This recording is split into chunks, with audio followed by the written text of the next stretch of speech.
주목 2기업입니다. 오늘 주목 2기업 테슬라 준비했습니다. 테슬라. 요즘 이슈가 끊이지를 않아요. 끊이지를 않아요. 그래서 이걸 또 준비했는데 간밤에 한 2% 주가가 내렸습니다. 머스크가 지금 테슬라 이사회에다가 나 25%의 의결권 확보할 수 있도록 해 라고 요구를 하고 있죠. 그래서 요게 사실은 어제 나온 거죠. 어제 나온 건데 저희가 그때는 요 이슈를 뺐고 근데 또 간밤에 보니까 뭐 가격 인하니 뭐니 이슈가 너무 많아서 요 의결권 요구와 관련해서 월가 애널들의 이제 분석도 구체적으로 많이 나오고 있어서 요거를 다 모아서 오늘 가지고 나왔습니다.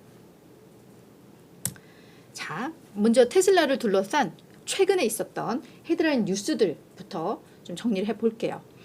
먼저 중국에서 모델 3와 모델 Y에 대한 가격 인하 뭐 새해 들면서 뭐 이거 발표를 했었죠. 그래서 그것도 사실은 악재예요. 지금 중국의 경제 성장이 생각보다 개선이 안 되면서 중국에 대한 그래도 의존도가 높은 뭐 매출 비중이 높은 지금 테슬라, 애플 좀 다 어려워진 뭐 그런 상황이에요. 애플도 자꾸 지금 중국에 발목이 잡힌 형국이잖아요. 그래서 그래 뭐 중국에서 가격 인하한 거는 작년에도 계속 인하를 했는데 또 인하를 하네. 뭐 이 정도도 부담이었지만 중국에 이어서 이제는 유럽에서도 가격을 또 인하를 한다라는 게 또 추가적으로 발표가 된 겁니다. 그래서 독일뿐만 아니라 지금 유럽 전역에서 모델 Y에 대한 가격 인하 요거를 또 발표를 했습니다. 그래서 이게 또 간밤에 주가에 부정적인 영향을 미쳤던 이슈 중에 하나로 요게 있고요. 그다음 요것도 이미 좀 알려진 내용이기도 한데 베를린 공장의 생산을 이제 중단하겠다라고 밝힌 바가 있죠. 그래서 1월 29일부터 2월 11일 약 2주 동안 베를린 공장 가동 중단. 이 얘기는 뭐냐면 지금 홍해 이슈가 있잖아요. 네, 그 무장단체가 거기 딱 지키고 서가지고 지나가는 배들 자꾸 공격하고 막 이러면서 다 이게 노선을 다 바꾸고 있죠. 직선 코스를 이렇게 돌아가는 코스로. 뭐 이러면서 테슬라는 자동차를 만들려면은 부품이 필요한데 이 부품이 제때 안 오는 거죠. 그러면서 이제 그 지연으로 인해서 생산 중단이 또 불가피하게 된 뭐 이런 상황이 왔다고 합니다. 그래서 이 이슈도 최근에 테슬라를 둘러싼 주요 이슈 중에 하나이고요. 이제 오늘 핵심적으로 볼 게 바로 이거죠. 일론 머스크가 뭐 공식적으로 어디 밝힌 것도 아니고 트위터, 그러니까 지금 X에다가 25%의 테슬라에 대한 의결권을 확보하지 못할 경우 AI와 로봇 공학을 나는 테슬라가 아닌 외부에서 만들 것이다. 이걸 선언한다. 이러면서 지금 뭐 사실 난리난 뭐 그런 상황인데 이 이슈를 좀 더 집중적으로 한번 풀어보도록 하겠습니다. 네, 우리 비오님도 와주셨네요. 네, 감사를 드립니다. 지금 뭐 네, 대만 선거도 그렇고 맞아요. 그래서 이런저런 선거와 관련된 리스크들이 좀 많습니다. 그래서 국내 요즘 국장도 많이 안 좋죠, 그죠? 자, 일론 머스크가 X에 대해서 이렇게 했는데 그거에 대해서 진짜 회사를 협박하는 오너다라는 그런 평가들마저도 지금 나오고 있는 그런 상황입니다. 자, 그 X에 올린 내용을 좀 더 구체적으로 좀 보도록 할게요. 뭐라고 했냐면 이 머스크가 저는 25%의 테슬라 의견권을 확보하지 못한 채 테슬라를 AI, 인공지능, 그리고 로봇 공학 분야의 리더로 성장시키는 것이 어렵습니다. 현재 지분이 약 13% 정도 됩니다. 영향력을 물론 행사할 수는 있지만 반대자들이 이걸 나의 의견을 뒤집을 수 없을 만큼은 아닙니다. 그죠? 얘가 13%가 머스크가 13% 갖고 있으니까 반대자 약 26%가 모여지면은 그죠? 이걸 그냥 뒤집을 수 있으니까 없을 만큼은 아닙니다. 그러면서 내가 테슬라의 의견권 25%를 확보할 수 없다면 테슬라 외부에서 이 AI와 로봇 공학의 제품 만들기를 원합니다. 선호합니다. 라고 이야기를 한 거죠. 이 부분에 대해서 월스트리트 저널은 어떻게 이야기를 했냐면 이런 소유주, 오너가 경영하는 기업에서는 기업의 지배구조와 관련해서 어떤 이런 긴장감을 피할 수 없는 게 현실이다. 하지만 정말 소셜미디어에서 이를 부추길 필요는 없지 않았냐라는 비판을 한 거죠. 자, 그리고 25%의 의결권 이걸 확보하기 위해서 그러면 어떻게 되느냐? 뭐 크게 방법은 두 가지로 분류가 됩니다. 차등 의결권, 그래서 지분은 적지만 뭐 뭐 오너에 대해서 주요 주주에 대해서 의결권을 더 많이 주는 뭐 이런 차등 의결권이 있는데 요거는 머스크도 이야기를 했지만 상장되면서 요거는 좀 가능성이 없다. 뭐 이런 이야기를 했습니다. 그럼 두 번째는 뭐야? 결국은 이사회에서 나한테 더 많은 어떤 급여, 보상 프로그램, 이 패키지를 확 늘려라라는 거거든요. 그러니까 그쵸. 그래서 더 많은 지분을 확보할 수 있도록 더 많은 보상 프로그램을 니들이 빨리 승인을 해라라는 겁니다. 근데 아마 앞서서도 이미 머스크가 과도하게 급여를 이런 보상을 받았다라고 해서 이게 이미 법원에 올라가 있는 사례가 있어요. 그래서 이게 아직 결판이 나지도 않은 상황입니다. 근데 그런 상황에서 지금도 이제 너무 과도하게 급여를 보상한 거를 이사회에서 승인했기 때문에 이 이사회에 대한 소송이 진행 중인데 여기에 머스크는 지금 그거보다 더 내놔 지금 이걸 지금 요구하고 있는 그런 상황이죠. 그리고 현재 이제 보유 지분을 보면 앞서 이제 13%라고 말씀을 드렸는데 당초에는 머스크가 보유하고 있던 지분이 거의 25% 수준에 육박했었다고 합니다.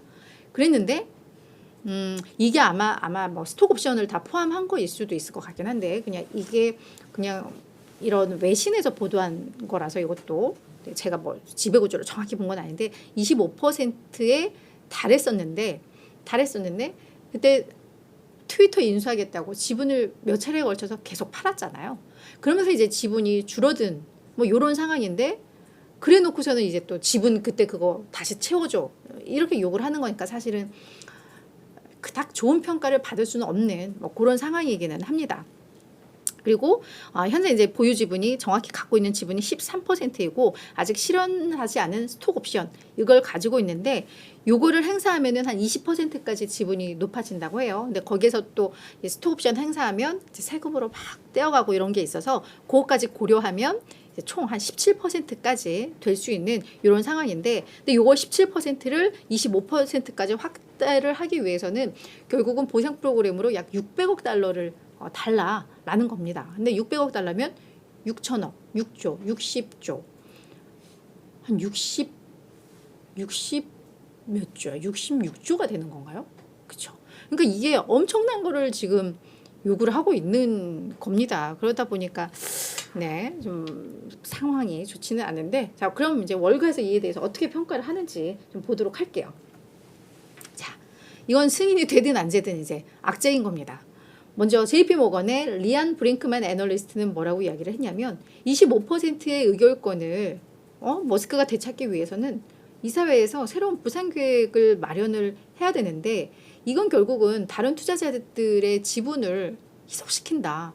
그렇기 때문에 이거는 주가에 있어서는 분명히 악재다라고 이야기를 하고 있고요. 미승인 시에 머스크가 CEO직을 그럼 떠날 가능성이 있죠. 그러면 또 이사회에 남게 하기 위한 어떤 더 오히려 추가적인 비용도 발생을 한다라는 점에 있어서 이거는 뭐 승인이 되든 안 되든 다 악재다라고 이야기를 하고 있습니다. 제프리스의 필립 우슈아 프랑스인인 것 같아요. 이분이 오히려 이거에 대해서 좀 세세하게 분석을 했는데 테슬라의 가치 평가에는 자동차 외 요소가 상당 부분 반영됐다. 이거 맞죠? 우리가 이게 그냥 단순한 자동차 회사로만 본다면 이제 이익이 뭐 요만큼 나는데 주가가 이렇게 오를 수는 없죠. 지금 PER이 엄청 높잖아요. 테슬라가. 근데 그거는 엄청난 성장 잠재력에 대한 기대인데 이게 단순한 전기차에 대한 성장성이 아니라 거기에는 이런 자율주행, 그러니까 AI, 로봇 이거에 대한 기대감들 어떤 테슬라가 만들 그 생태계에 대한 기대감 이게 다 반영된 가치평가인 거잖아요. 그러니까 머스크가 나한테 지분 25% 의결권 안 줘? 이거 AI와 로봇공학 가지고 나가버리면 당연히 주가 떨어질 수밖에 없는 건 당연하죠. 그래서 머스크가 그 AI와 로봇공학 가지고 자기가 만든 XAI로 가버리면 단기간 내 투자 의견 하향과 변동성이 확대될 위험에 노출될 수밖에 없다라고 이야기를 하고 있습니다. 그러면서 또 하나는 머스크의 어떤 경영 전략 그동안 그때 트위터 인수하겠다라고 지분 판매한 게 없었다라면 지금 뭐 의결권 요구할 것도 없잖아요. 그래서 그 트위터 인수 자금 조달하겠다고 이제 테슬라의 주주 가치를 지금 희석시키고 있는 부분이라던가 그래서 지난 2년간 요거 막 인수하겠다고 하면서 어떤 테슬라의 성장, 수익, 경영에 대한 이런 집중도가 많이 이렇게 훼손됐던 것들, 뭐 이런 부분들을 이야기하면서 이런 머스크의 경영 전략과 어떤 본인이 보는 우선순위에 대해서도 이제는 투자자들은 의문을 제기하기 시작했다. 그러니까 이렇게 소셜 미디어를 통해서 이런 발언한 것 자체가 이제 테슬라에는 그닥 좋지 않은 평가를 남길 수 있다라는 겁니다. 그러면서 이사회가 AI 개발을 테슬라 내에서 유지하기 위해서 결국은 새로운 슈퍼 보상 제도를 승인할 수밖에 없을 거지만 일단은 뭐 좋지 않는 그런 결과로 좀 해석을 하고 있습니다.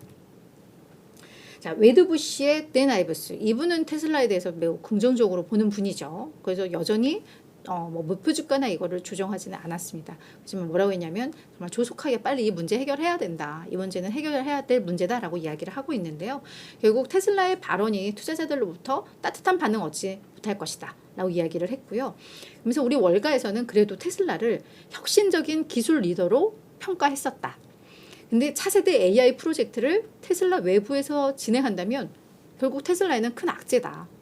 그렇죠? 혁신적인 기술 리더에는 이 AI라던가 로봇공학이 다 포함이 된 거니까요. 그러면서 이렇게 중요한 문제를 X에서 논쟁하는 것은 투자자들의 주의를 산만하게 하고 오히려 매출에도 이게 직접적으로 부정적인 영향을 일으킬 것이다. 이런 거 좀 자제해라라는 뭐 권고겠죠. 그러면서 이사회와 머스크가 빨리 향후 3에서 6개월에 걸쳐서 이 문제를 해결할 것은 난 믿는다. 이게 점점점 지연되면 계속해서 악재가 될 수밖에 없다라고 이야기를 하면서 여전히 투자 의견과 목표 주가는 유지를 했습니다. 그러니까 잘 해결하기를 지지를 하는 거죠. 자, 테슬라 주가를 보면 작년에 102% 올랐다가 올 들어서 지금 13% 하락세 이어가고 있습니다. 다 안 좋잖아요. 지금 부품 공급 문제도 그렇고 그리고 봤던 것들 다 그래서 그런 것들 때문에 다시 좀 악재로 작용을 하고 있고 월가의 평가를 보면 48명 중에 20명 42% 정도가 현재 매수 의견 유지를 하고 있습니다. 매도도 6명, 7명이나 되니까 테슬라에 대해서는 의견이 좀 분분해요. 근데 이들 부정적으로 보는 사람들한테 좋은 먹잇감을 또 준 것 같기도 합니다. 머스크가요. 그죠? 그리고 평균 목표 주가는 237.6달러로 현재 추가 상승 여력 한 10% 있는 것으로 현재 확인이 되고 있습니다. 그래서 지금은 뭐 가격 인하에 뭐 다양한 이슈들이 많은데 거기에다가 이제 의결권 내일까지 나왔으니까 근데 뭐 만약에 실제로 보상 프로그램이 승인이 된다라고 했을 때 머스크가 그럼 뭔가를 좀 보여줘야 될 것 같아요. 어떤 그 기술에 대한 어떤 확실이라던가 그렇죠. 그래서 그렇지 않다면은 좀 악재가 될 수밖에 없을 것 같은데 이런 것들 잘 해결하기를 보면서 저희가 계속 업데이트되는 내용들은 저희들도 잘 정리해서 보내드리도록 하겠습니다. 이웃TV 구독을 하시면 흥미롭고 재미있는 미국 종목 정보를 빠르게 받아보실 수 있습니다. 미국 주식이든 국내 주식이든 변동엔 이유가 있습니다. 자연히 모든 투자에도 이유가 있어야 합니다. 이웃TV가 서학개미들의 길잡이가 되어 그 이유를 함께 찾아가겠습니다. 매주 화요일부터 금요일 오전 8시 유튜브 라이브로 찾아가는 이웃 누나의 이웃TV 많은 관심 부탁드립니다.